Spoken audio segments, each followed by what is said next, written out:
I'm Cindy Bokser, and you are listening to the Fiber Artist Podcast, where we chat with artists, makers, and creatives who work with fiber, get to know their stories, how they came upon their fiber practice, and more about the person behind the work.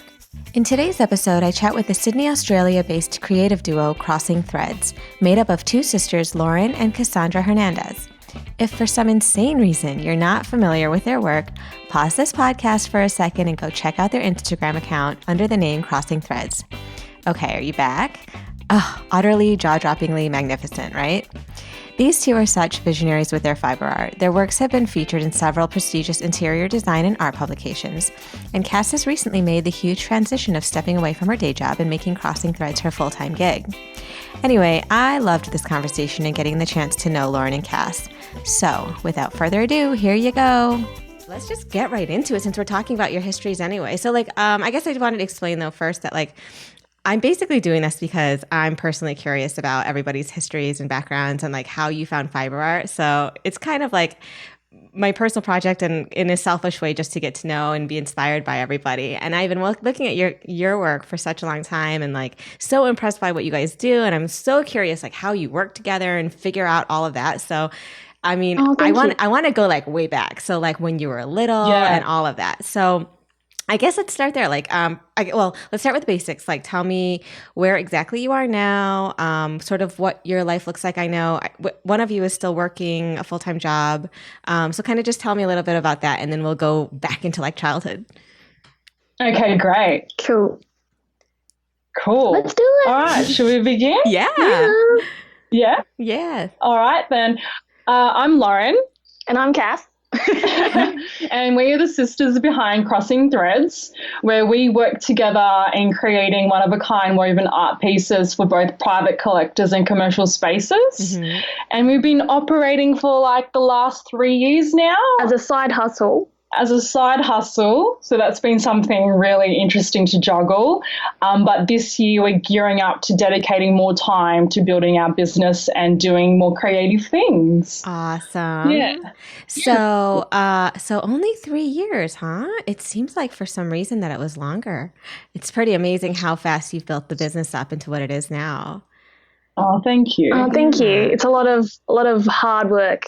But we're keen for hard work. So, yeah. Wait, so you're in Australia. Are you born and raised there and everything? Yeah. So we're based in Sydney, Australia. Mm-hmm. In the east, we're we're currently at my place where we're only about 10 minutes down into the CBD. You'll be in the CBD in 10 minutes. And we're of Filipino heritage. Yeah. So our parents came from the Philippines and they came in the early 1980s and they pretty much set their life up here. And then I was born. Cassie came along. Yeah. And born and bred Aussies of a first generation. So it's really interesting to have our parents adapt to what the Australian culture is while still having, that nod to the Filipino heritage and making sure that we live and are brought up with both cultures. Right. And it's really cool. Yeah. No, definitely. So as you were growing up, were you both interested in kind of the same things? Were you always crafty? Yeah, well, growing up, my sister and I, we've always been so close and we do everything together. So where it's from us playing in the backyard, in the dirt, try and find rocks and stones and patterns in the leaves and stuff, that's always been something that we're really, finding beauty in the mundane. Yeah, a lot of time spent on the swing sets, just swinging and singing and being outdoors. Yeah. But a large part of our childhood, and I guess going into being a teenager, was dancing. So we did dancing together for more than 13 years. Cassie pursued it further. Yeah. But pretty much from age 4, we were going to dancing classes and that involved a lot of costuming. So I guess that's where you could see where the textile introduction came about, and we would go to fabric stores and watch mum and dad sequence and tag team our costumes. It was a real big production because it was 2 of us. Of course, So it was if there was one costume, mum and dad, it was always 2. It was times 2 with everything. And I think what's really funny is that at dance competitions, we would literally go on our hands and knees and find all the different sequences that would fall off the costumes and collect them. and have like competitions as to, oh my God, I've got the better one than yours. And that's so funny. yeah, it just kind of came from that. So yeah, we've always spent our time either drawing or doing arts and crafts at home, and making that kind of our way to kind of share something together and be like, what do you think, etc. Right. Yeah. So did you, for the dance costumes, did you make them? Did your mom make them, or were you? We had a seamstress. So Okay. there was like the dancing studio head seamstress, but she would make the physical clothes, the costumes, but then every parent had to embellish and sequence themselves. Yeah. And, make minor adjustments and like hem here or tack something there. So mum and dad were always with a needle and thread. And I guess, we looked at them very fondly and like with curiosity as well.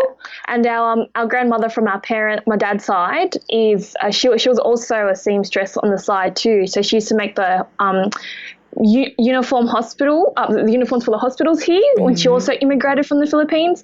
So like to this day we use her vintage scissors and all of her like nice trinkets. Oh, that's so awesome. She a little part of her is in everything that you guys do. That's really cool. So then take me up to like, so you didn't both continue dancing for the whole time. Kass, did you continue through university or like? Yeah. Well, I studied a Bachelor of Commerce in Finance, but I taught dance for 4 years after. Oh, wow. Because I thought that, hey, it's a good part-time job, but also something that I enjoy and could share. But then once I actually graduated from uni and went into full-time corporate work, it was a bit hard to manage. Whereas Lauren. Yeah, I only went from age 4 to around 16. And she was a party girl. I just wanted to party. So I was like, dancing doesn't serve me here, but it serves me on another dance floor. Right. I understand that completely. Well, you have to go through that adolescence and like a little bit rebellion and all that to come back around, right? So then what did you so Kass, you studied commerce and finance, and then Lauren, what did you do? Yeah, so I guess always led a creative life. I pursued a Bachelor of Visual Arts and Design at uni, which was entirely like half of it was the art studio, like painting, ceramics, textiles, photography, and then the other half was purely Adobe Creative Suite at the time. And then so it was a nice balance, being really hands-on and then pushing pixels for the other half. And then after graduating, I pursued a career as a designer, so graphic designer, as you would say, and that has been my key profession for the last 8 years, working in advertising. So it's I've always been creative or used that as my everyday, Photoshop is my tool of trade. It's funny to say that, but it definitely has helped us in our creative journey for Crossing Threads. And just as a creator, because I've always, I've delved in interior styling, fashion blogging, done my own photography for a lot of things and self-initiated projects and collaborated with my friends. So I guess the creative world hasn't, I'm not a stranger to it, but this is Crossing Threads, and the fiber world is just another avenue to explore and to flex that creative muscle. Right. And this is like a full, because I have an advertising background as well, where cool. it's just a lot less hands-on kind of an experience, which is where I felt like I personally was lacking, and I needed to find something like fiber art that got me to where I am now. So tell me about you guys then. So you're studying in university. Did you go to the same school, and were you like close at the time, and were you living together or like roommates? Yeah. Well, we both lived at home until what age? Around like 19, 20, once we finished uni. And then I moved out with my long-term partner, and I've been living out of home for over 7 years now. Wow, 7 years. Yeah.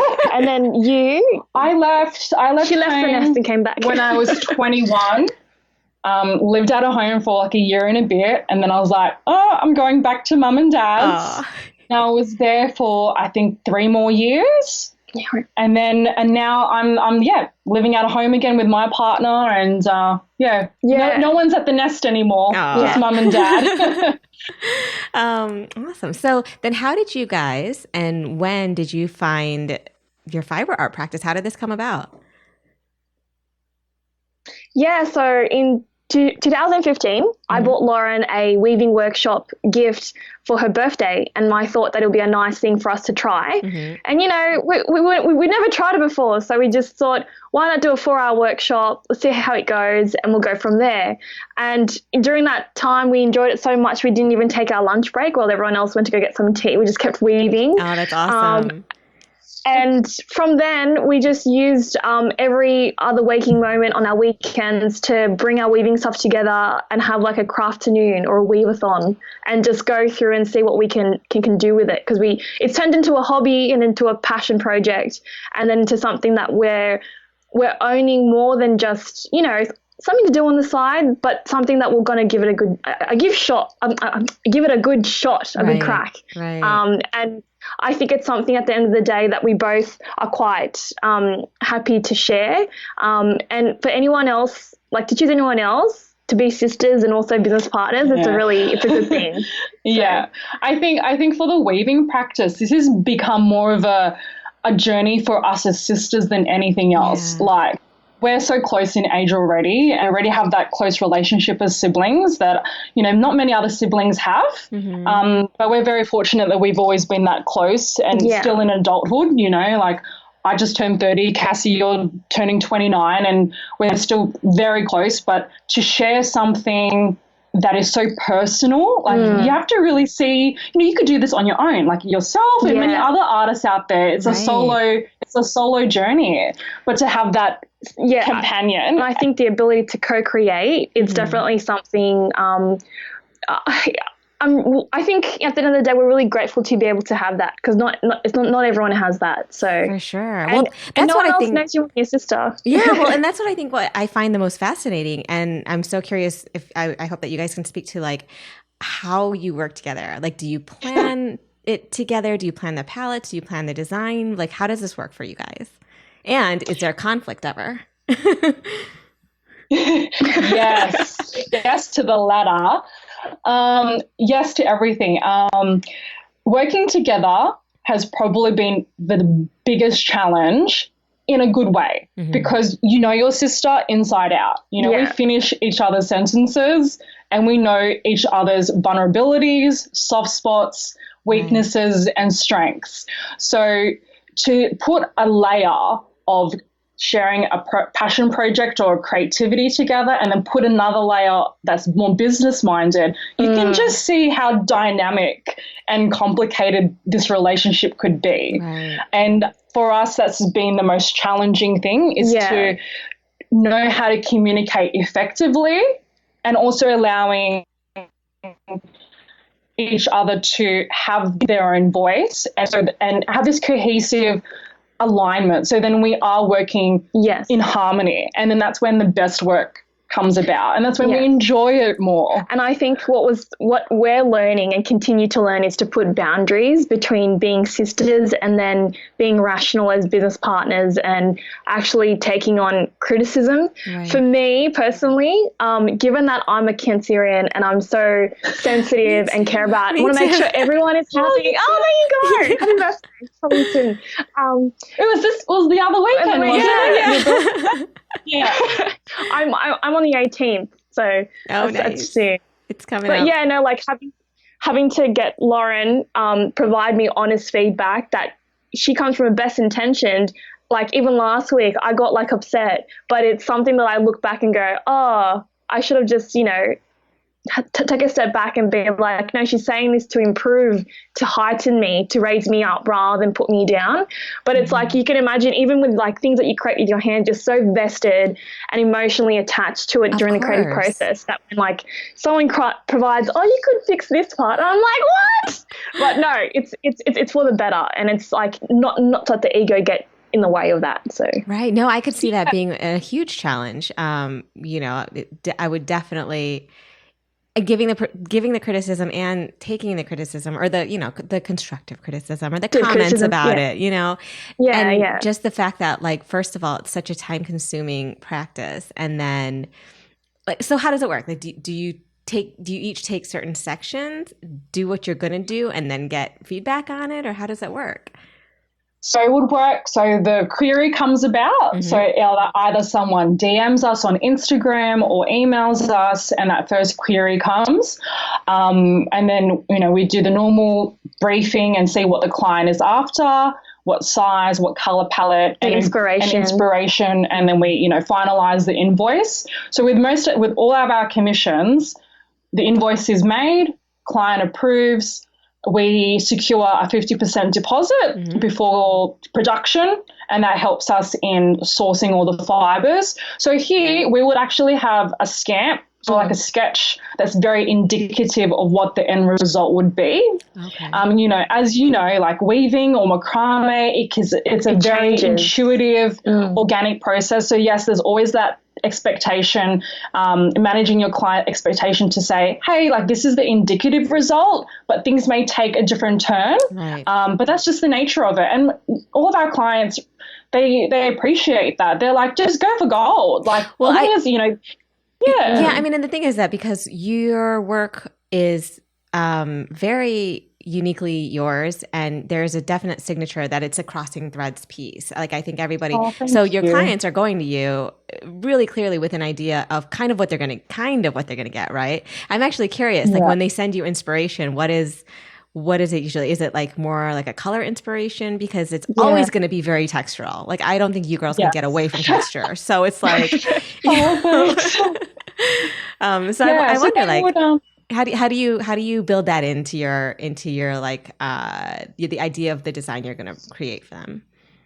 Yeah, sure. So they would contact us and say, hey, for example, we'll have something for above my bed. And I think, with most of our pieces, they can be an art piece as themselves, right? But people are invested in what does that really mean? Yeah. They're going to a brand like us or to an artist that really want a bespoke, truly one-of-a-kind piece. Otherwise, they can go to, a homeware store and get a wall hanging from there. Yeah. So they very much have that expectation they're going to get a standalone, one-of-a-kind piece that transcends their story. Right. And for us, storytelling is key. And I think that's just the ethos of Crossing Threads, that we're all individual threads that make up the tapestry of life. We're going through our internal dialogue and external dialogue. There's tapestries happening in here, and then what we project to the world. Yeah. And it's about getting to know our client and knowing, what does this piece actually mean to you? Does this symbolize a stage in your life? Does this symbolize, a celebration of your new home, and what does that mean? Yeah. Does it symbolize a struggle? And mostly they are struggles, to be honest. There's so much vulnerability. Yeah. That's exchanged, and we overlap with that because we're all human. And I think a good example was a recent commission that I did for a client who wanted to have a family heirloom to kind of pay homage to their grandparents who had passed away. And they provided us inspiration of like a color palette of Temora, where it's got beautiful countryside, canola yellow fields, and then her grandfather worked in the merino wool industry. So putting that together and then finding like the textures, like the raffia and the rope, and trying to paint that picture, it's something that we're so grateful to be able to say, oh, we're creating something that holds so much sentimental value that they can then pass down to their kids and then share that story about it, rather than just being an aesthetically pleasing work on the wall. Right. No, I love that you guys really get into understanding your clients and the story that they're trying to, evoke from your work. I think I think it doesn't happen as much as it maybe should. So you must be really good at like getting it out of them. You know what I mean? Like something deeper than just looking good on over the bed. Yeah. Well, I think that's what art. Everyone's subjective as to what art is and how art plays a role in your life, and where, why is there a need for art? And for those who are seeking that woven piece, obviously there's the need there. They want something that can speak more than words can ever. And we can have that ability to communicate that through fiber and through a tactile, dimensional piece. So they would either share their story. We get to know what their background is and the context of why they're commissioning a piece. Then we also look at the physical size, the proportion as where it actually displayed in the space. You know, we really like to make sure that it's has enough negative space around it. And we always get the height and width of the walls. The other matching decor, whether it's the cushions, the linens, other textures within the space. And then from that, we both go in our separate ways. We scamp and sketch, and then we meet. And then we come together. That's and cool. pick and mix from both of our interpretations. And then we would present what we think. We kind of want to make sure that we don't put an unconscious bias before showing each other. So we want to kind of make it as raw as possible, because we find the work that we work on together is the strongest work. Not to say that the individual pieces that we do create, we've always had that ability to bounce ideas off and just try and validate, is this right? Am I going on the right, you know? Working together is the best way for us. I think that's it's just so cool that you can pretty seamlessly do that. Do you find that your individual sketches are quite different, or in a way like you can definitely tell how they're going to intersect?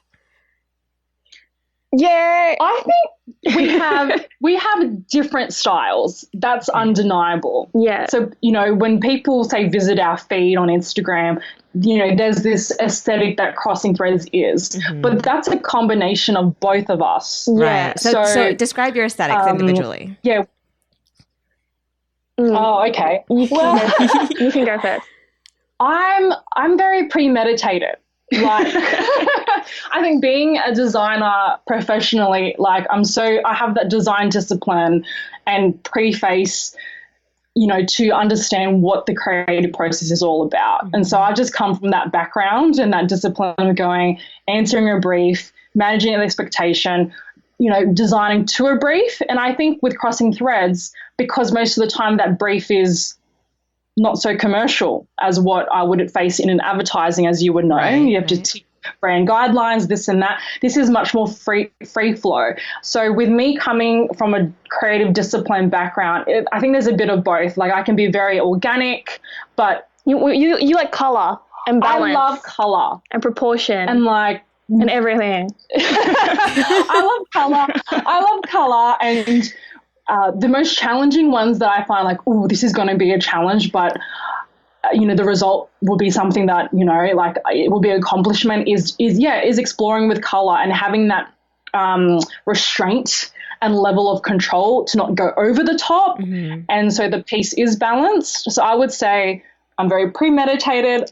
I love to explore with Australiana, color. Kind of this vibe. I love Australiana, deep earthy colors. Yeah. That's where I'm very much inspired for. And texture, as you know, that's what we're known for. Yeah. Whereas I'm very the type of person who would actually just go for neutrals. Like, I would bathe in neutrals all day and just create texture and depth from that. So just choose one color and just go for gold with texture. I've slowly made the transition into color, like denims, because I love kind of the indigos and that kind of structural and really abundant fat stuff. Yeah. Anything that I can really go into, it sounds like really wrong, but like anything that can like get me all excited like that, I love. I've slowly gone into Lauren's color palette, but that was extremely uncomfortable and out of my comfort zone. But I know it's something that I can get through. Yeah. It's a good exercise. Yeah, it's a good exercise. But me, I just love neutrals. Like, I would do that all day, any day.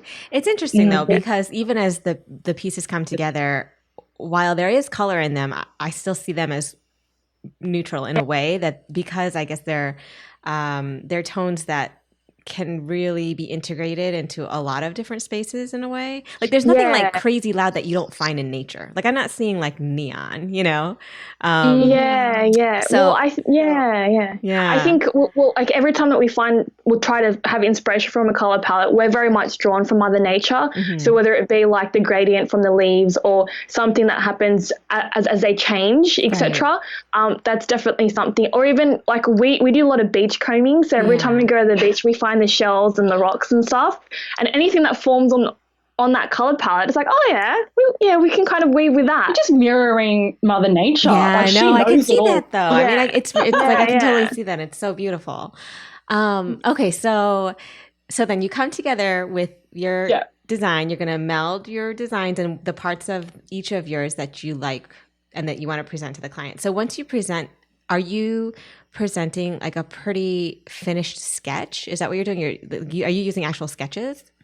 Yeah, so we do a sketch. I scan them in and then I tweak it in Photoshop and color them in and add textures where possible. I do a bit of a Photoshop job. If the client supplies, we really prefer the client to supply images of the space of which they would like it to be hung, and then we put it in situ to spec and to scale. So I think that you're just really managing the expectations, and at the end of the day, you are providing a service and a product. So you need to be really accountable as to how that's, what the communication is, and making sure that you're accountable across the whole process. Yeah. And so you don't, come across any roadblocks or any surprises. Right, but in saying that, there are some serendipitous surprises as part of the creative process. So once you start managing the material through your hands and go, oh, it acts well in this way, but not so well with these other materials, we always provide like progress shots to go, is this what you're after? Hopefully it is. But at the same time, we kind of want to remain true and authentic to our voice. Of course. And to know that the client will have kind of that respect and being cognizant that, hey, this is something that it's a crossing threads piece. So, Right. But and the trust in you as artists and the reason they've come to you, I feel like it's like, I recently commissioned a piece from a friend, and at first I wanted to kind of dictate all these boundaries and limits. And then I was like, why am I doing this?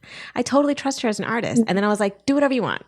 And don't even show me. Do whatever you want, Yeah. So I feel like people that come to you, so they good. know they're going to get something wonderful. Actually, I have a question. So when you've shown people like part of the way through, has anyone actually been like, no, I'm really unhappy with that? No. I wouldn't think so. Thank God. Thank God. No, but I think that all comes with all the planning to avoid that, right? Yeah. So it's that really clear communication. Here's the fiber curation, which we put a lot of effort into communicating what that is about. And, we love doing the flat lays. It just produces really nice images as well. That's true. And you can really see like the foundation and like that beginning point, that conception of the weave is like, okay, look at all these colors, look at all these textures. There's a sense of excitement and like intrigue. So then when we do send those key progress shots, it's just, you're just seeing a story unfold. Right. Yeah. And then once we've completed the piece, it's that ta-da! That moment where you the loom, you're like, please stay as it is. And then we do go to the extent of doing the proper photo shoot and capturing all the detail. Yeah. We don't see these pieces ever again most of the time. International. They get flown across the world. So we pack up and go, bye. I know. It's important to capture those details and all that handiwork that we put into the piece, and that becomes our folio shots as well. So and there has been like a really rare occurrence where we can have the ability to install it in the client's home or in their space, which is really one of a kind. Like we recently did that in Byron Bay, and that was just one of the most like rewarding milestones I think we've had so far with Crossing Threads. Yeah. So when you look back at the earlier works that you've done, and then you look at what you've evolved into now, where are you finding the most changes or growth, or what do you think when you think back at your earlier pieces and then you look at now? The first piece that we did, was shocking. We literally undid it and then just, okay, we're going to reuse the materials and do something better. But it's like, it's not until you actually do that you actually know. The most progress and growth would be being more daring with the use of materials. So using unconventional materials that you wouldn't necessarily use in the traditional form of weaving. Right. So exploring outside of more than just wool and yarn, but to like ropes, to upcycled materials. We go through kind of co-ops where they've got misfit pieces and actually go through and cut up old vintage leather. Oh, that's awesome. Using beads. We're exploring more now with clay beads, ceramics, and raffier.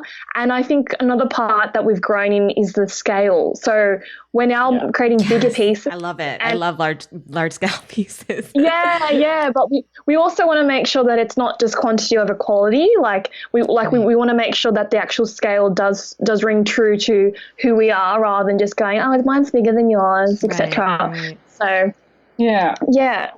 And I think also just perfecting your technique, right? Yes. Like with anything, any growth, failures happen, and when they happen early and quick, then you know you're onto something. And you need to make mistakes, otherwise you're just becoming stagnant. You're not really pushing yourself because you're staying in your comfort zone. Head of structural integrity here.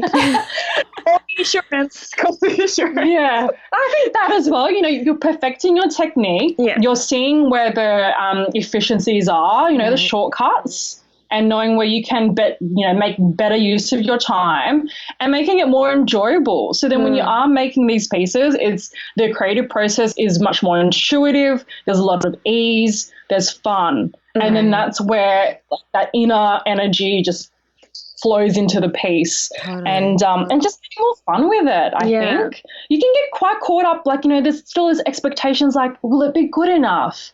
Will it tell the story that I had in my mind from the very start? But that story changes. And just to understand that whatever you create, well, it's really a manifestation of what you're going through at that present time. Still designing to that creative process, and you're following stage 1 to 2 to 3 and then final shoot. But a lot of things can happen in between. And I think that's the beauty of weaving and art in general, because it really is self-expression. And that's the thing, like Lauren would be like, can you just give me a drawing of what you're thinking? And I'm like, I don't even know what I'm thinking. I just want to do it. And she's like, no, you should do something. And I'm like, it's going to change anyway, but I'll draw it anyway. Right. Well, that's what I wonder too, is like, so for example, you have pieces where you'll have negative space in a certain area. Is that plan? Do you plan it out? Do you try to sketch it out that exact before you get into it? Kind of yes and no. Most of the time the negative space just comes naturally. If it's like, oh, I really feel like there could be a breathing space here, or feel that, oh, the actual movement or curve in this area, I didn't draw it, but it's actually happening.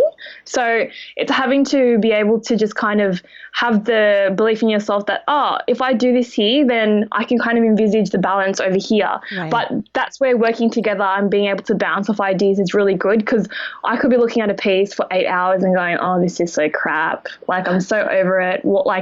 Really, is that good? And she'll come over and be like, no, it's really good. What are you talking about? And then you could do this in here. I'm like, oh, okay, yeah. It's like, yeah, kind of having to not necessarily that validation, but having that ability to be, okay, I am on the right track. And she'll see it from a different perspective. So right. So do you take turns doing the actual weaving?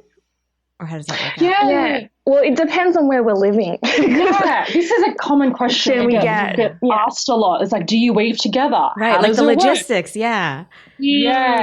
So depending on the size of the weave, and then that depicts the size of the loom, most of the time we would go we would lead a project by ourselves. So when we look through our production schedule, it's like, okay, who's really available to get it done to meet the deadline? Yeah. And then, someone will put their hands up and say, I would lead one weave. I would weave from the very start to the finish, and obviously bounce ideas with Cassie. Yeah. Or I might chime in halfway and spend a few hours creating other parts of the weave that she'll then incorporate into it. But for the bigger ones, we definitely block out the time to do together and actually be physically present and structuring it together. Because the loom is big. Right. You can't move it around everywhere, So it has to have a home from day one, and deciding on whose home that is. Well, now, most of the time it's at Cassie's, because she got higher ceilings to accompany, to cater for the actual height of the loom. Right. So right now we have a big 2 meter wide, 2 meter tall one that we're about to make a start on, and that lives at Cassie's. Yeah, our dad helped us made it. I know exactly which one you're talking about, because when I saw it, I told my husband, I was like, babe, you see this? You're gonna have to make me one of these eventually. I was like, this is so cool. Oh, thank you. We're very grateful that he wants to play an active part in it, and he's always been so supportive. And being an Asian dad, to say communication isn't always the strongest point, but I think that's where our level of perfectionism and hard work ethic has come from our parents. Yeah. And to know that he's like, if I'm going to build you a loom, it's going to be a very good one, not a crappy one. So I'm like, yes, Dad. Structural integrity. Yes, that's it. Yeah. Yeah. So then that one, awesome. yeah, that loom lives at Cassie's. So then I would need to make time out of my schedule to go to her place. Yeah. So that's where the logistics really becomes. Yeah, and like I still work full time, so I'm gearing up for a 6-month sabbatical in October.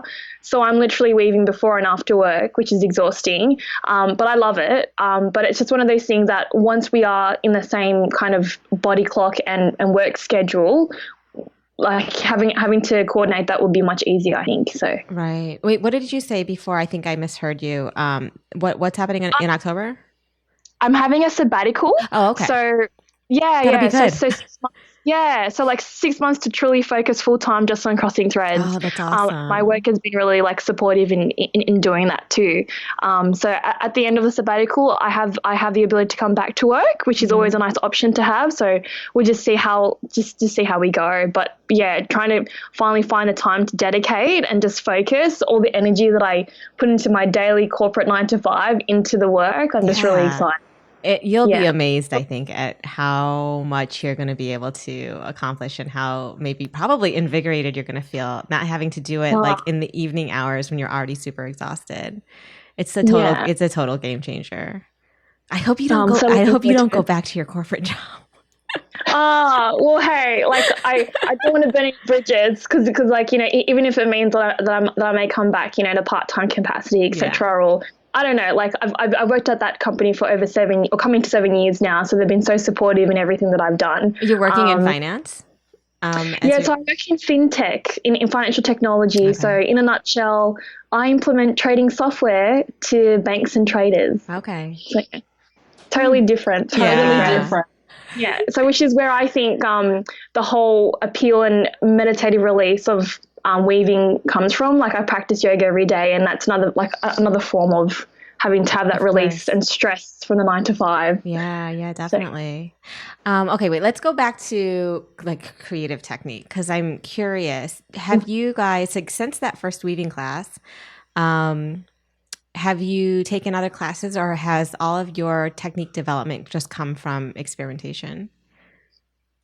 Pretty much experimentation. Yeah. Like when we first started, we weren't living together. Mm-hmm. So to maintain that relationship as sisters, we would go, catch up across the weekend, which was the only available time in our schedule. And so we saw like 2 birds, 1 stone. Let's catch up, but let's weave as well. And practice.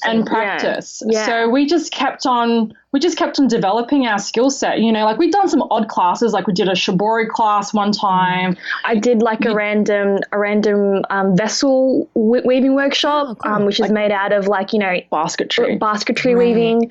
But no, we haven't been technically or formally trained in any way. But in saying that, for my birthday weekend at the end of this month, we're going to learn how to Sauri weave. So on the Sauri looms, throw the shuttle and stuff. Yeah, so do the floor loom type. And give that a good crack. I understand that to be extremely meditative, like a totally different thing than working on like a frame loom at home. So because you can read them and stuff. So keen to work on that and see how we can implement that into our crossing threads aesthetic too. So awesome. Wow, it's so cool.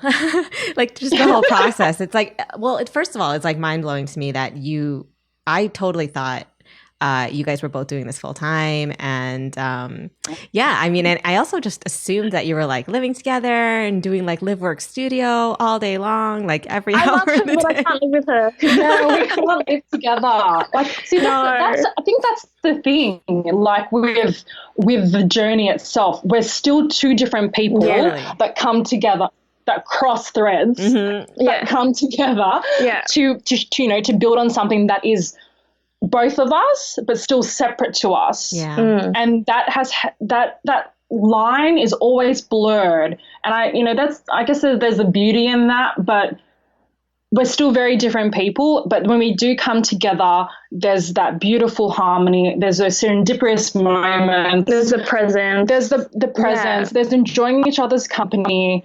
But behind all of that, there is a lot of hard work. And if, people do think that we're full-time. Yeah. Oh, well, that's such a nice compliment. It's a nice compliment. At the same time, we're so humbled. But, like, at the same time, it's, like, so much hard work to put into this and planning. Like, we literally plan out our calendars 3 months in advance going, what are you doing this date and time? Okay, we're doing this fiber curation. We're photo shooting this. And half the time people don't even know that far ahead what they're doing in 6 months' time, etc. But we're making it a priority to be part of each other's lives and making the time to, which is what has helped us get the oil to kind of grease the big wheel, etc. So, yeah, definitely. Yeah. So what do you hope, so you'll take your 6 month sabbatical. What are you hoping for the future of Crossing Threads? Like, what would be your dream, however this develops into, what would be like the dream for Crossing Threads? I think this is that's a really good question. And I think the dream also needs to reflect what your general life outlook is. And for us, it's having that sustainable relationship with creativity in general, whatever that may be. Like, I've always been creative. Kass is creative as well. Creativity is just so subjective, but it's like, what can you do in your life that serves you and has that balance and the freedom to choose what you want to do in a day? A day. Yeah. Like, I left full-time work to dedicate more time to Crossing Threads. And, there's times where for the last 2 weeks, I've had, capacity to dedicate to Crossing Threads, but I've also been freelancing as well because I still want to, still keep that other creative engine sharp and keep that running because it still serves me in other ways. Right. So it's about. Yeah, I think for Crossing Threads, it's for us to be able to create work that has the ability to communicate and tell stories to our clients, but also have that level of balance where we can choose what we want to do in our day and make it fulfilling and not necessarily do something for another, like for someone else. Like for anything else, Crossing Threads is something that we own, something we're so passionate and to back behind. And for something that, we put our hard work into, it's something that we're willing to because we know that this is something that will give us not only spiritually, hopefully financially, which is what we're trying to build up in terms of the business, but something that we can be, bring it back. Fulfilled. Like, so telling our parents, hi, Mom and Dad, we're going to quit our full-time jobs to create art.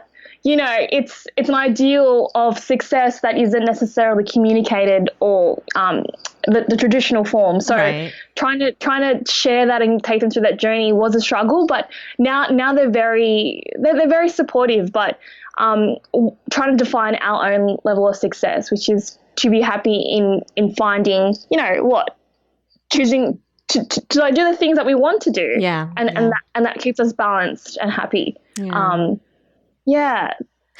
actually, it's just. I was going to ask you. So when you let's see. So Lauren, when did you leave your job? April this year. Oh, just recently too. Yeah, okay. Just recently. So did you tell your parents ahead of time that you were going to be doing this, and did you have to explain your whole plan of action and your business plan? Like, how did it go? Yeah, so it was definitely something coming up. There was something I've always wanted to do. I turned 30 this year, and I think to mark that 30 birthday was like, do what makes you happy, Lauren. Yeah. And I wasn't happy in my full-time job. And I was really just seeking purpose and fulfillment.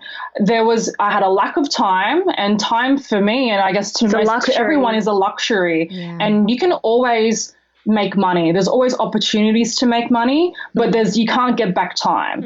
And so to come from that mindset, I was like, where do I want to be invested in? What do I want to do that truly makes me happy and knowing that I can go to bed saying, I did something really good today that pleased me, that exercised my creative muscle, that I shared with someone else. It's weaving. Yeah, of course. And to be able to create that reality in just general, anyone can create their own reality if you want to manifest it. Yeah. All right. And success could be anything. So for me, it was like, I'm going to quit full-time work. My workplace was very supportive. They knew what I was up to on the weekend. on the weekend, Of course, after work. yeah. I mean, crossing threads wasn't new to them. It's like, you wove again? I'm like, yeah. And I didn't have a weekend. Right. So having that, no time to fill my own cup in a 40-hour working week plus weaving, that really took a toll on both of us. Yeah. And your health too. Like it gets to be really, really hard. It's just so many hours.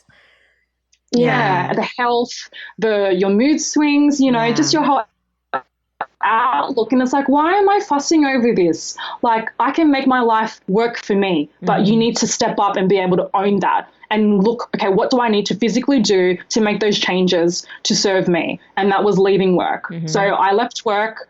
Mum and dad were very supportive. It was like, look, this is what makes us happy. And here's my plan. I'm going to freelance and I'm going to dedicate the remaining time to crossing threads, and there will be a bandwidth of either or. Right. If there's more demand for freelancing, great. If there's more demand for crossing threads, great.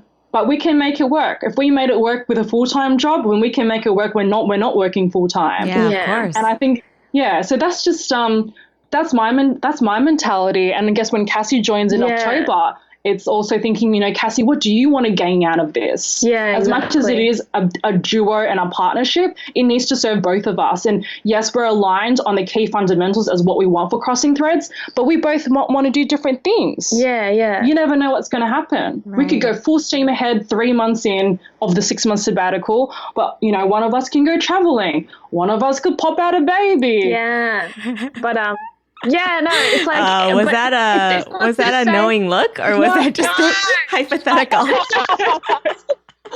But it's like, not to say that you can't have a business and have children too. But I think you have. Yeah, exactly. Yeah. You just make it work, right? You do. When there's a rule, there's a way. But I think what Lauren's trying to say is that before kids happen, and in the sense that we kind of throw in the towel, we both want to say to our future kids and our grandkids, hey, this is what we did when we were young. We gave it a shot. And, like anything in life, it can fail, but we'll work through it and we'll find a way. Yeah, absolutely. I mean, I think you're going to be very surprised to see how incredibly, how much you'll grow when you're given the full-time opportunity to. I mean, I'm only saying that from my personal experience, but it was as soon as I knew, I did it in a smart way. I waited until I had replaced my salary and where I had a plan going forward. But, had I not given Niroma Studio a chance to grow, it wouldn't have, it was just because I was pulled in too many directions. So I think I'm very confident just thinking about your work and the both of you and giving it that full time. I think you're going to be really surprised, what comes up and what develops from it. Seriously. Well, how has it been for you? Because you just said, that pull, because, a lot of people say if you're never going to do it, then the business situation or the creativity situation won't change. Yeah. If you don't dedicate that time for it to breathe and flourish, it will just remain a side hustle. So, what was for you when you decided to go? I just knew, well, first of all, I mean, I was so physically taxed because I was taking only commissions. They were all made to order, custom pieces. And I would just have a bunch of them in my queue. So I was working full time. And then in the evenings, I was just trying to get as much done on a piece as possible. And since I always worked large scale, they're all big pieces. So they each took, I don't know, however many hours, 12, 15 hours each. And so I would just constantly have this queue, and I was just so tired and run down. I eventually just got really sick. I had the flu for over a week or something. And I was like, this is too much. And then I just realized that I first of all, I was done with my job. I was over it. So it's that's different for you. I think that, Cass, it sounds like you still really love yours and all that. So I was over mine. I'd done it for almost, I don't know, 12 years or something. And I just did not fulfill me at all. And it was really everything was pushing me toward quitting. All of my successes in the business, all of the, every time I thought my commissions were going to end, they just kept coming. And I was like, okay, this is a sign for me. I was like, I can do this. Yeah, totally. Yeah, so I just had to listen to that. I was like, I know that I can take this. And even if I'm not going to make a gazillion dollars, I will be so much happier doing this than what I'm doing now. And a lot of it was like because of kids. I knew that it would give me a more flexible schedule. So for me, it was everything in my life was pushing me toward quitting. So I kind of knew it was a pretty no-brainer for me. Yeah, that's cool. Yeah. I think everyone goes through change, right? Change is so part of life. And when you're pushed into really awkward, uncomfortable situations, that's just life saying that your current situation is not for you. Right. So you need to go through that next evolution. And we're going to continue going through that next evolution day after day. Totally. When your priorities change, when your values change, things have to shift. And I guess you just got to go with it and follow your heart. Lame as that sounds, but no, you it's only got true one though. life. It's true though. And I think all that momentum and that energy and whatever you're putting into Crossing Threads or whatever you want to put it into, that's the part that's going to grow. So, whatever steps you take in whichever direction is where you're going to end up finding that the most growth. Yeah, totally. So tell me some business aspects of what you're doing with Crossing Threads right now. Do you guys have time? Probably not to create works that have not been commissioned? Yes. Oh, you do? We just finished one last night. Oh, awesome. Yeah, so that's a good question you asked, because we found that having to do the commissions day in, day out really took the glamour and lust and glow out of the creative process. Yeah. And so we've made it a commitment that we at least work up to 50% of our time of commissions and then our own creative outlet. It could be anything. It could, I just want to experiment with new basketry rope, or I want to do this and that. And we found that that's really important to keep that flame alive. And, half the time, commissions are great and it's great to connect and, everything that we've raised. But at the same time, having to create to a brief doesn't necessarily mean that we will grow creatively in that kind of respect. Yeah. So having to mark out time for personal growth is so important.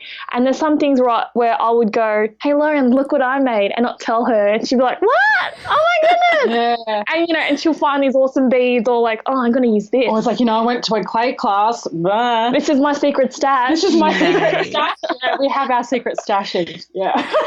Yeah. So which is really important. And half the time we just want to keep challenging each other. So that's really important too. And then once we do create it, we'll put it online or wherever, and people will go, oh, is this for sale?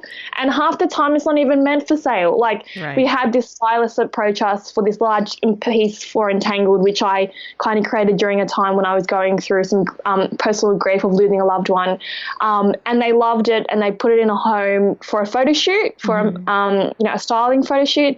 And then the client was so happy about it, and they're like, can we just buy it off you? Yeah. It's already there hanging. It looks fit for home. It's perfect. And is it available? I'm like, oh, yeah, okay. It is now. No, totally. So, see, that's the kind of serendipity that happens, Yeah. It was meant for that space, and you just didn't know it. Yeah. So it's also practicing kind of the non-attachment. So although you get really attached to the piece because you're so emotionally invested to it, if you know it's going to go to a good place, then there's no need to be upset when you do say goodbye. Although it's really hard to part, know that it's okay. Right. So let's talk about marketing a little bit. Do you guys reach out to try to do your own public relations work, or do most of the things that come to you without you having to go out after them? Most of them do come, but I think it's very important to be proactive in maintaining that presence and networking and having those connections in real life than just online. Right. I have a background in interior styling, and I guess with my creative background and my creative circle, it's never ending, and things change and people come up. So it's been really nice to connect with people in my circle and also Cassie's circle as well. Yeah. You never know who's looking at your work. And that's just the beauty of Instagram and being online. We do actively reach out to some people who we want to work with. I think, we have our weekly whips, and we touch base, what have we learned from the last week? What do you want to do? What are our key milestones for Crossing Threads? And we would nominate a 2 of them. Let's aim for this month and see what happens. Yeah. And always keep aspiring to, like people who want to support, who want to collaborate with us. That's great. Let's get on that train and see what we can do and what we can create and how we can work together cohesively that serves both parties. Yeah. So, yeah. Cool. So when you think back to before you guys found weaving and you found this practice and before you established crossing threads, do you feel like you were searching for it in a way and like you found this thing that was going to be your thing? Like, and I don't know, think back. Do you feel like somehow fundamentally changed? Yeah. Well, for me, I find it really hard to be by myself. Like at home when you're home alone, what am I going to do? And before I found I had to stop dancing because that wasn't something that was sustainable in the longer term. And then I found yoga, which was another meditative practice. But being home, like my partner, he plays soccer and trains a lot, as well as full time. So there's a lot of home time alone. And finding weaving helped me to be comfortable in just sitting with myself, taking the time to sit with my thoughts. I know it sounds probably a bit lame, but I've got this internal dialogue that happens all the time. And weaving helped me quieten down and actually be more present. Mm-hmm. And, after a couple that of days. That doesn't sound lame at all. I feel like I had that right now always. And it's like I'm always thinking, what's next? And if I'm not sitting still, I need to be doing something. And weaving for me gave me that release and that ability to accept and just be, it's okay, whatever you're feeling, it's okay. Just sit with yourself and work through it. And then, there's so many hours that go past and then my partner will come home and be like, are you still weaving? I'm like, yeah, I am. And like perfectly happy, right? Yeah, exactly. Yeah. Some days I'm like, oh my God, it's like 12 o'clock. I should go to bed. I'm working the next day, but I just have to keep going. And weaving, what for us as sisters, has found a way for us to share something that isn't clothes or, let's just do this. That's not, it's just like a shiny thing. It's something that has resonance, has longevity, and something that we can actually tangibly see and work with our hands. Yeah. How about for you? Weaving and crossing threads is, I guess it's definitely a passion. It's like my baby. I guess both of our babies, but I see it as like, this is the one thing that we can own because we birthed it. Yeah. And, to have that, not attachment, but knowing that we've worked together to build something from the ground up, that means a lot. And whether, what is success, what is failure, as long as you're doing what you want to do, great. And for me, coming from a creative background, this was the opportunity to apply all my cumulative experience in branding, blogging, advertising, physically making and art and designing into something that I truly feel passionate about and a brand that I will back and have backed and will continue to back because it's not just this thing that exists out in the world, but it's a piece of us. Yeah, it really is. Yeah. It definitely has been a calling and it's been a gift. Yeah. What you see is what you get, really. Yeah. Yeah. Definitely. I know when you were younger, would you ever have thought that you would have created like your own business? It's like this is like your full on entrepreneurial baby, Yeah. No, like we've done everything by the book. I personally have, like true Asian style. Yeah, same. Having to, like study hard, go to uni, get a good job. No gap year, get straight into work. In finance, work. No less. That's what I mean, right? And it's not to say that I'm not grateful or regret that in any way. Like it's made us to who we are. Mm-hmm. But it's funny to say that, something that just came from a 4-hour workshop and just weave-a-thon has now turned into something that's quite commercial and viable. It's great. Yeah, it's a gift. I think that a lot of people, probably they're still searching for what really serves them and what's their true calling and what really makes them happy. And some people probably are still stuck in a rut or doing something so passively that it's just like they're floating. Right. But with crossing threads, it's definitely become this northern star for us that we're swimming to something. There's a direction, there's a purpose, there's an undercurrent. And, you know, that's fantastic to have discovered that now in life. Yeah. And whether, you know, our it will change again. Yeah, it might change again. It might not be weaving. It could, But there's something totally different. Yeah. Yeah. Yeah. So many we're just possibilities. grateful for the time. Yeah, it is. Yeah. So yeah, cool. it's funny because we recently filed for intellectual property trademarking, and we had to do in classes like as to what we're going to do, and it really and protect it, but it really opened our minds as to Crossing Threads is the brand and the ethos, but our products can technically change into something else or morph into something else. So, you know, having to keep that kind of longer 10-year perspective is also quite giddy. Like, you feel giddy, like, oh my God. But at the same time, it really asks you, what do you really want from this? Right. And what is that bigger picture? It's interesting to think about and also slightly terrifying, right? You're like, wait, but I kind of know what it is right now. But then what if? Like, what if and what's out there for it, you know? Yeah. Yeah, well, that's the beauty of it, isn't it? It is, definitely. Do you guys keep in touch with your workshop teacher, whoever taught you? Yeah, so Natalie Miller was our workshop teacher. That's awesome. Well, that makes sense because you like learned from one of the best. She's amazing. She's such a pioneer, right? Yeah. She's go-getter. Doing everything. She's in Vietnam at the moment doing her creative retreats. We're like, cool. wish we could go Total to. like bucket list. Building her dream home in Kangaloo. and you know, she dyes her own wool. Oh my goodness, like amazing. Yeah, she's really doing it. It's definitely a trailblazer in this field for sure. Yeah, definitely. So there's a fair few Aussie artists that we've met. Just met face to face in different events and whatnot. Another like kind of role model that we look up to is Jackie Fink. She's the the extreme leader. Extreme leader. And personally for me, she also came from like a corporate 9 to 5 and found solace in terms of also like spiritual well-being through her art. Right. And that's just something that I am always inspired by.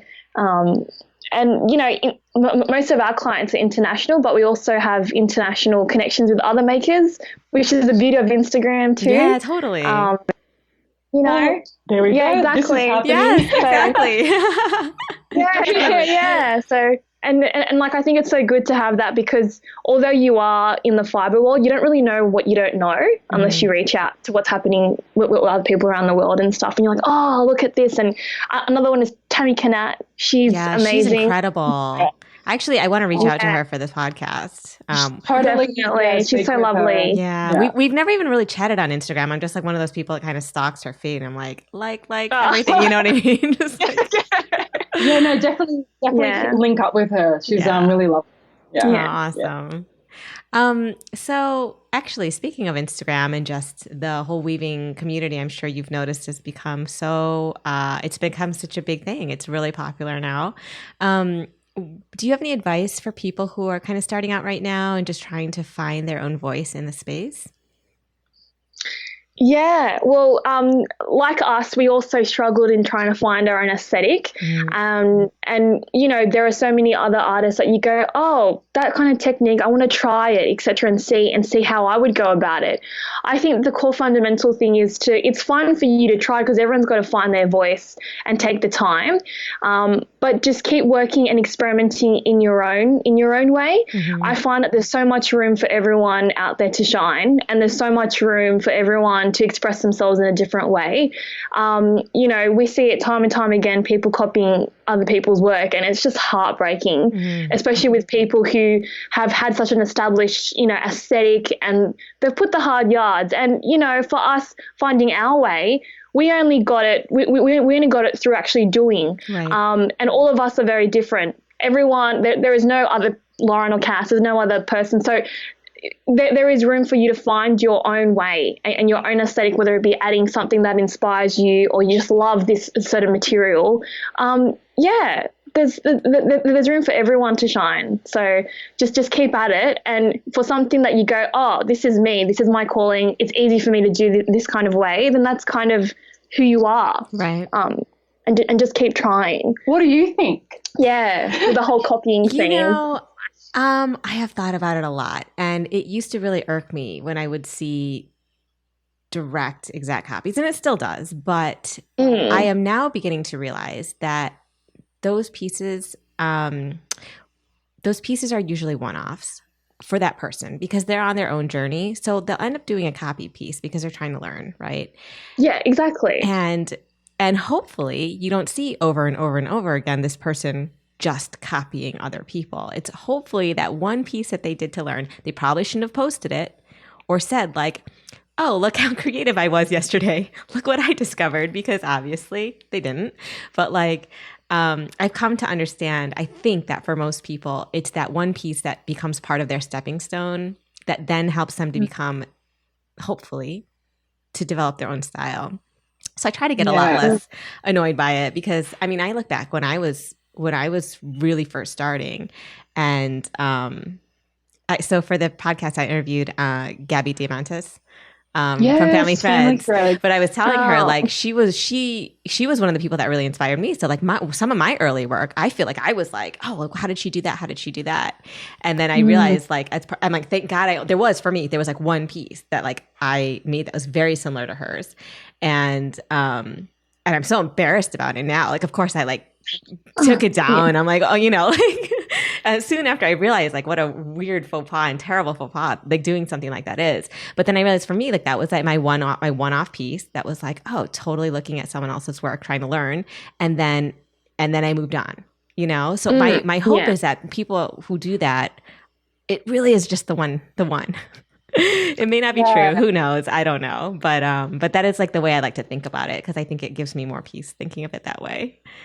Yeah, totally. And it's about how much emotional energy are you going to invest in dwelling on the negative, or like do you transmute that back into your work and giving you that more encouragement to innovate and experiment and, take your work to the next level, so you are somewhat exploring new ground with your work. And then ultimately, changing the landscape in general for everyone else. Exactly. I think, you got those key artists out there who are constantly innovating. I'm just like, wow. Yeah. I have so much time and capacity to do this, because it takes time to come up with. It's totally time. I know. Yeah. So I reckon you just got to keep on making and keep on experimenting and keep on mixing things up, because no one wants the same stuff. Exactly. Yeah. Exactly. Keep it interesting.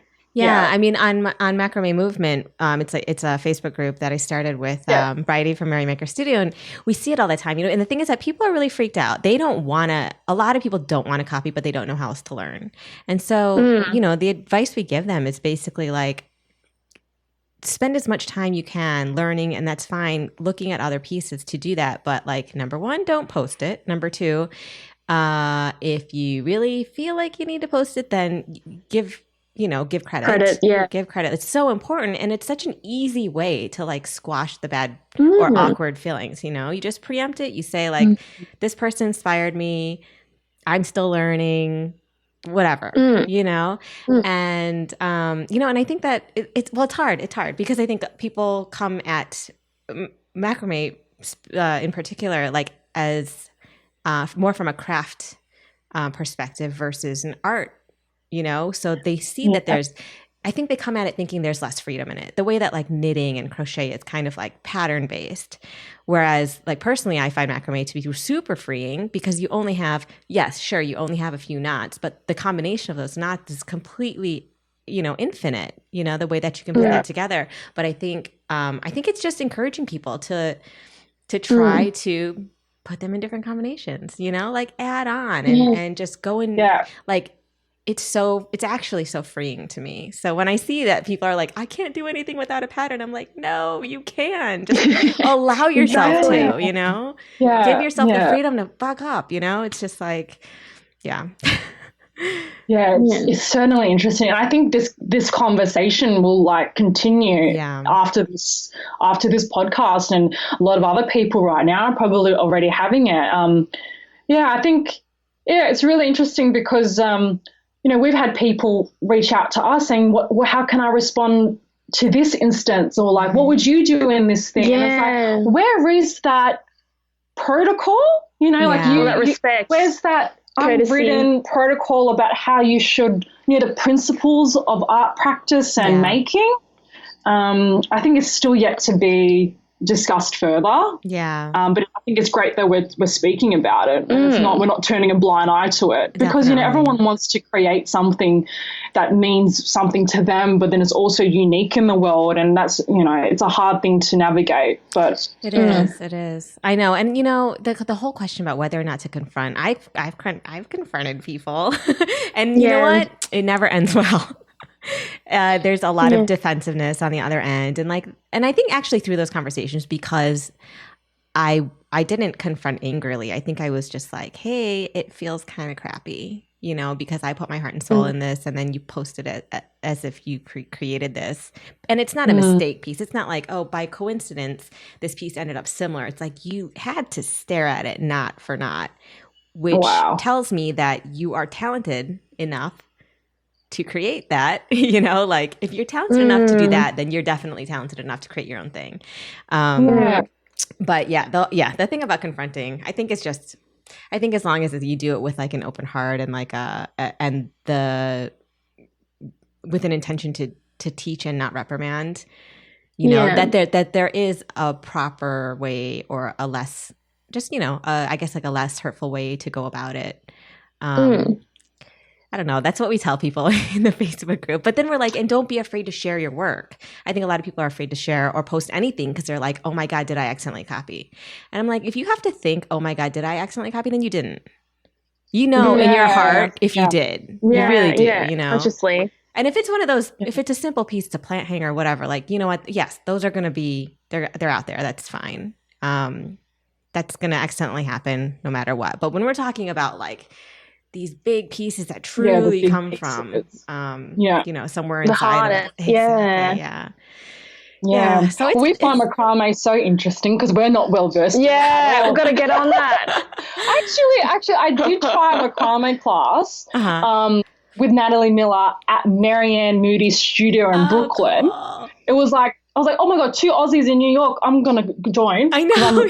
That's so amazing that you went to that. Why not? It's like, so I went and I did this macrame class, and mate, I was just like, yeah. It was just, I couldn't do it. I just like, this does not come naturally to me at all. That's so interesting. I totally thought that you guys incorporated some macrame knots in your pieces. No, we just call it instant knot because like I literally birthed this kind of knotting. There is thing. some knots. There are some knots, but they're like they're more freeform. Yeah, they're like there's no actual routine or structure to them. It's just knotting. Right, right. Like a build meditative, haphazard kind of thing. You're just like making loops. Yeah, exactly. Doing whatever, but just the macrame, I just like, you were looking at your pieces, looking at like the likes of Bridie and Gabby. I'm just like, wow, like that's just, it's like dun, dun, like so like premeditated everything. And I understand there's still that free flow because the knots, right? You can understand. You can then, I can do this now. This is leaning towards this technique, and I'm going to throw that one in. I guess, that could also be the same with weaving. There's a few different weaving techniques, and you just mix and match and come up with your own rhythm. But macrame is definitely one thing that we're not well versed in, but we admire very, very much from afar. That's so funny. I think if you had time to experiment with it, or if you ever just got bored with what you're doing, you pick it up and then somehow incorporate it back in. But I don't know. Every time I see a weaving, like one of your pieces, I like really want to get back to weaving because I started weaving first before macrame. Really? Yeah. Oh, wow. So what made you do more macrame than weaving?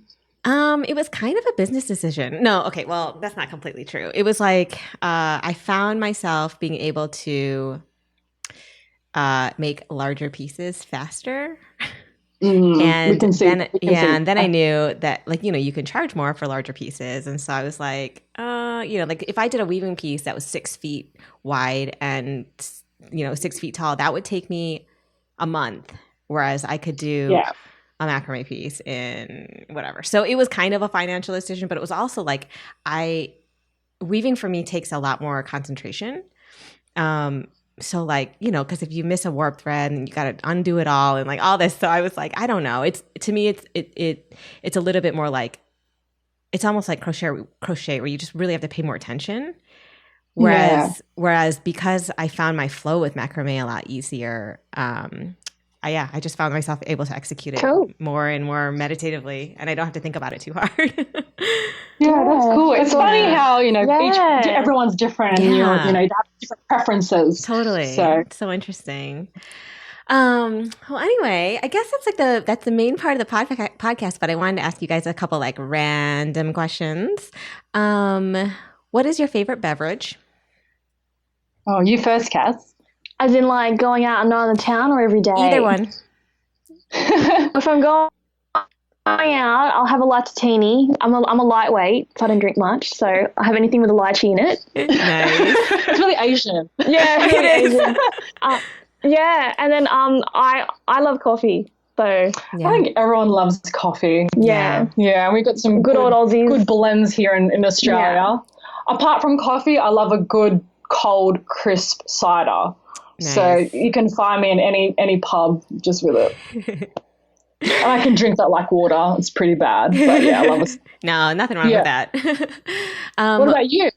I want to say rosé, but I'm also just trying to drink a lot less because I'm not very good at moderating. So it's like a really all or nothing thing for me. Arnold Palmer for a non-alcoholic beverage, but cool. Yeah. Rosé to match your hair. What? Oh yeah, rosé to match your hair. Totally. Pink lipstick, pink hair, pink rosé. It looks great. It. Thank you. I mean, you guys know how hard it is to go blonde. Oh my God. I did it once, and now I'm like trying to do the balayage to get my Asian back. I think once you dye, no Asian hair anymore. Yeah. I know, right? Like, yeah. It's a whole thing. It's a whole to do. But now that I'm this, like I feel like I can't, like it took so long to get to this that I can't go dark again for a really long time. You just got to maintain. Yeah. This is your permanent look now. Exactly. Yeah. This is my identity now. Yeah, exactly. It's your brand. Yeah. Okay. What is one of the things on your bucket list? Oh, I would love to visit Italy. I haven't been. I love to eat Italian food. So, just getting my ass Italy. Yeah, Italy's wonderful. I did study abroad in Florence in college. It was amazing. You definitely have to get there for sure. Oh, nice. Yeah, totally. And for me, I would love to travel I did South America, Central America with my partner. So we did 3 months in South America, and if like we could do that in Central, that would be amazing. Oh, that would be cool.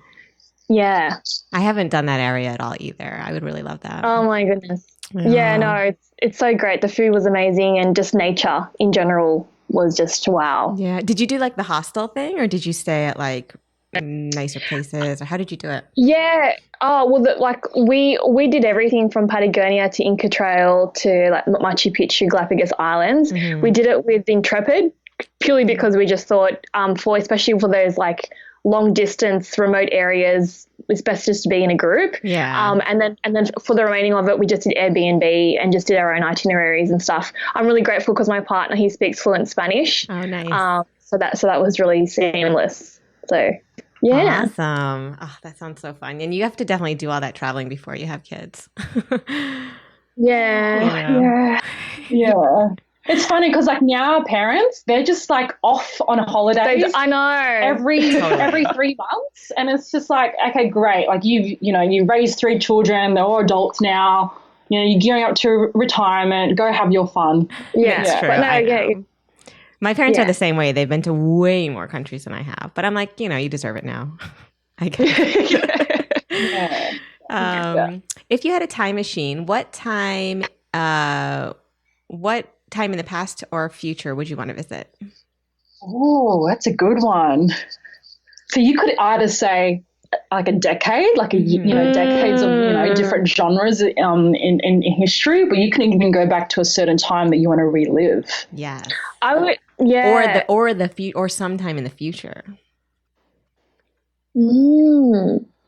I would go to the 1920s. I would be a flapper, purely because I've been getting that answer a lot, actually. Really? Yeah, I don't know. I just like the whole like stylistic hair and makeup embellishment. The fact that you know, Prohibition era, Art Deco.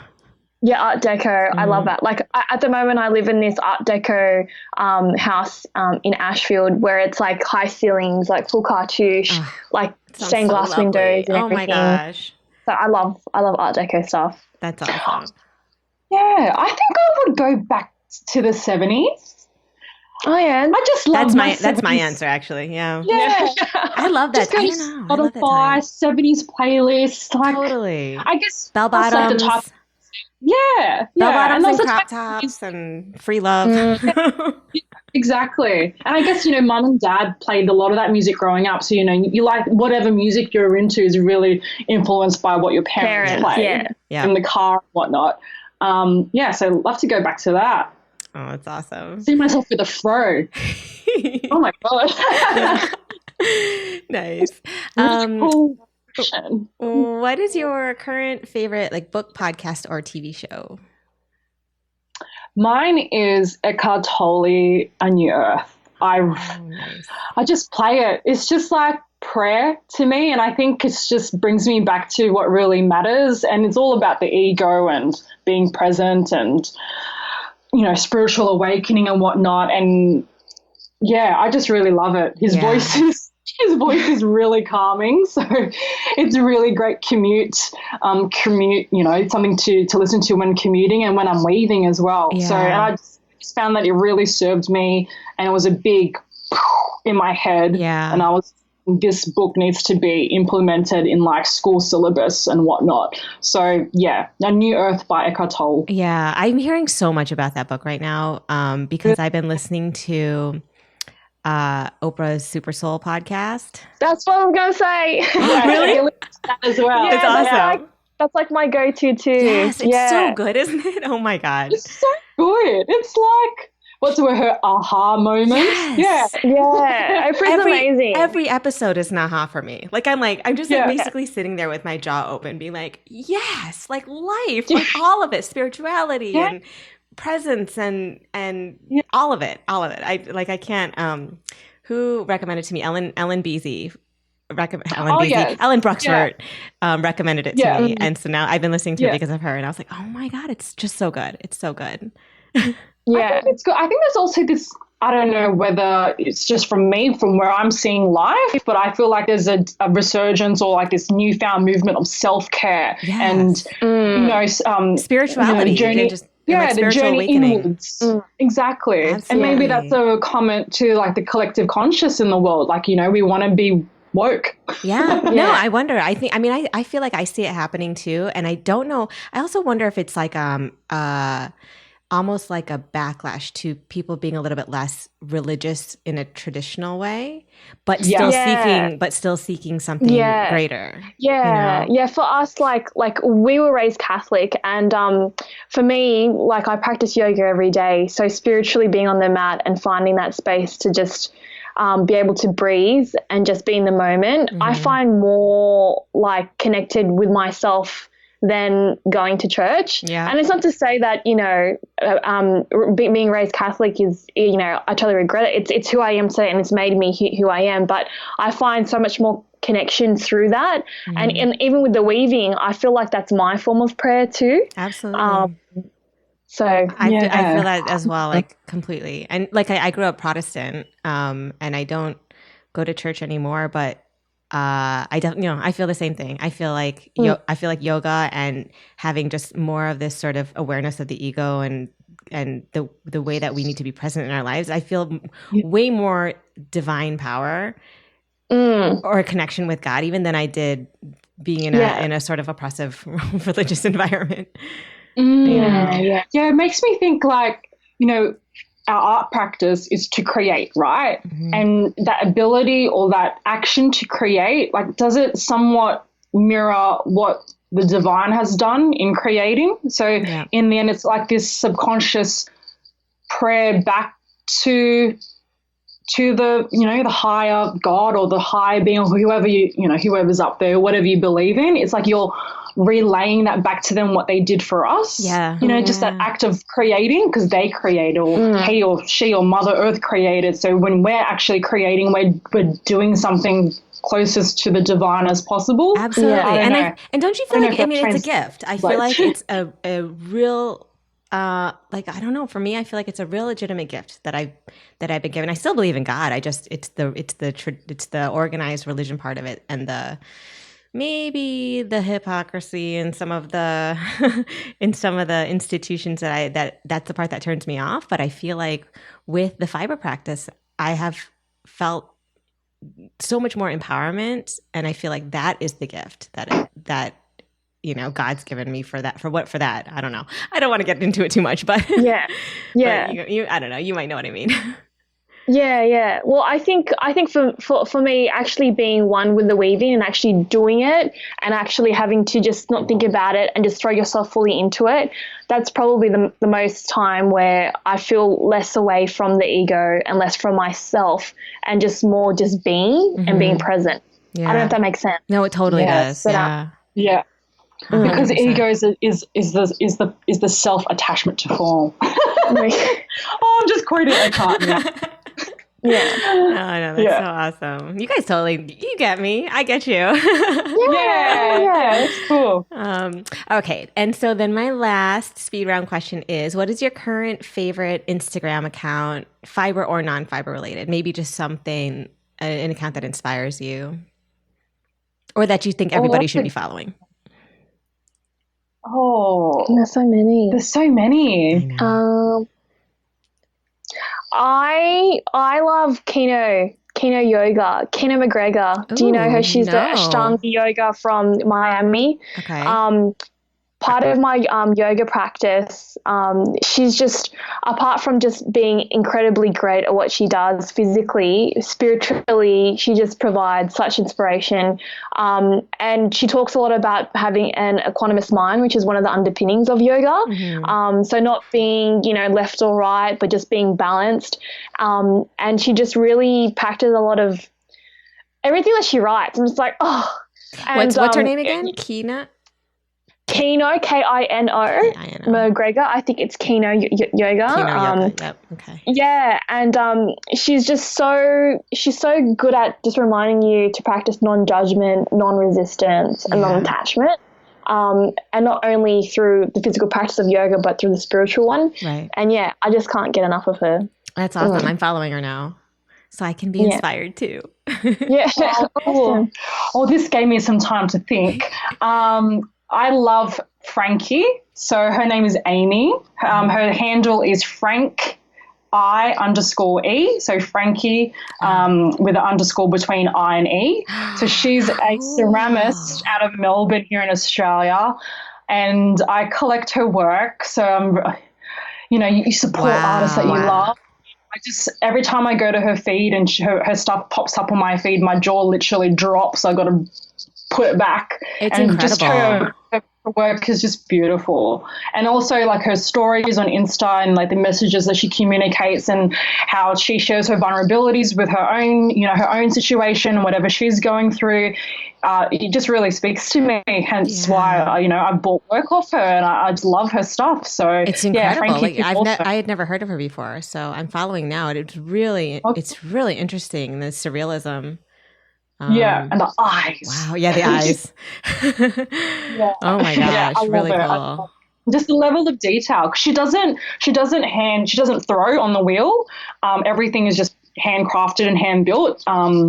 And it's just, she's fantastic. I would love to meet her in real life. We've had some D&Ms and it's just been good, but, that real life connection would be awesome. Totally. Actually, there was one more thing I wanted to ask you guys. Is there a creative practice or technique that you have not yet tried that you want to? Well, Sawari. Yeah, that's what we're really looking forward to coming up in a few weeks. It just looks so organic and pushing the shuttle and all of that. And, you can do a lot more faster, cover more ground faster. And I just feel like looking at all the different works, and we follow the Ghost Dancer. Oh, yeah. Rhiannon, I believe. Her work is so beautiful. Yeah, like her work is stunning. So we're looking forward to trying that. Yeah. I did a workshop with Brooke Munro regarding like basketry weaving and random vessels. Mm-hmm. I would love to incorporate that more into our crossing threads. Cool. And the weaving, but we haven't had a chance just yet. Yeah. So maybe when you get to do your next uncommissioned piece. Yeah, exactly. Yeah. That's awesome. Yeah. Well, thank you so much, you guys. That was that's pretty much the podcast, but I so appreciate you taking time and scheduling me in because I know how crazy busy you are. It's been really awesome getting to know you. Thank you for coordinating and for speaking with us. It's been awesome. Of course. Is there anything that you guys wanted to promote that's coming up that you wanted to tell people about? Probably not yet to reveal. Yeah, not yet to reveal. Something in the works. A few things on the boil, but nothing yet. Awesome. But yeah, just have a good day. Yeah, enjoy definitely. life. Yeah. Well, I'm looking forward to seeing what you guys come up with, and your October sabbatical, and I think it's going to flourish and be wonderful. So I will see you guys on Insta. Check the show notes of each episode to get the website and Instagram for each of the fiber artists I speak with. Be sure to give them a follow. And you can view video from this podcast on niromastudio.com/The Fiber Artist Podcast. If you enjoy the Fiber Artist Podcast, go to Apple Podcasts to subscribe, rate, and review. Thank you for listening.